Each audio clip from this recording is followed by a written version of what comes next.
Having looked at the Energy Management Charter, we now address the documentation below that level. First of all, think about trying to run an energy management system without documentation. You soon realise why the ISO 50001 standard is so keen on documentation. ISO 50001 defines the documentation requirements in section 4.54, documentation.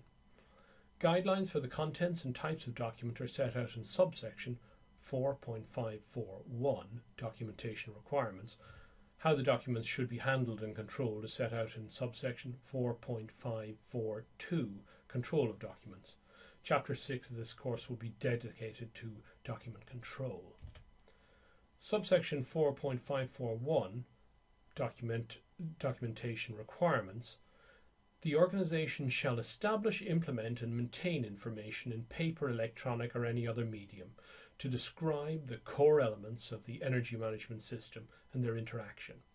In particular, the energy management documentation shall include the scope and boundaries of the system, the energy policy, the energy objectives, targets and action plans, the documents including records required by ISO 50001, other documents determined by the organisation to be necessary. With ISO 50001, the degree of documentation can vary for different organisations because of the scale of the organisation, the type of activities, the complexity of the processes and their interactions, and the competence of personnel.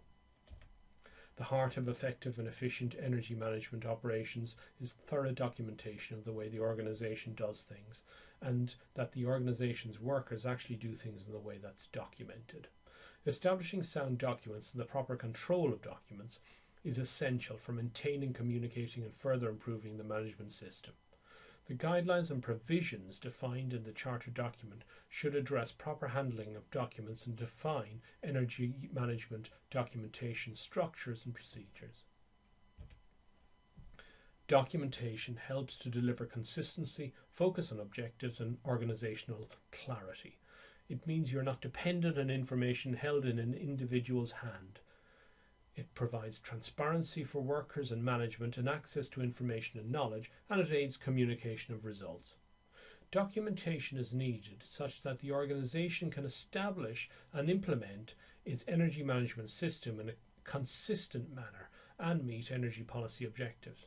That staff within the Energy Management Operation Committee know their roles and responsibilities, that the system is not dependent upon undocumented knowledge of one or more staff members, which may be lost if they leave the organisation, that any person working for the organisation, whether or not they're part of the energy management team, can make comments or suggest improvements to energy management, that top management is aware of the activities in energy management and can use this as a basis to make investment decisions, and that the organisation can communicate the results of its energy management activities internally and, if necessary, to external stakeholders.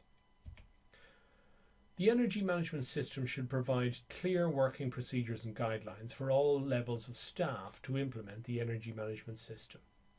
It should provide working documents for staff involved in energy efficiency to use in their day-to-day work, and it should provide conformity with documentation and evidence required by formal quality systems, including ISO 9001.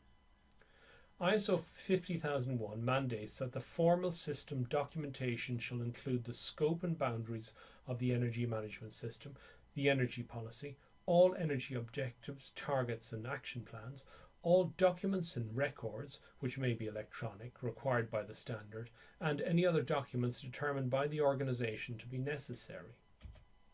The layers of documentation form a hierarchy with a charter at the top.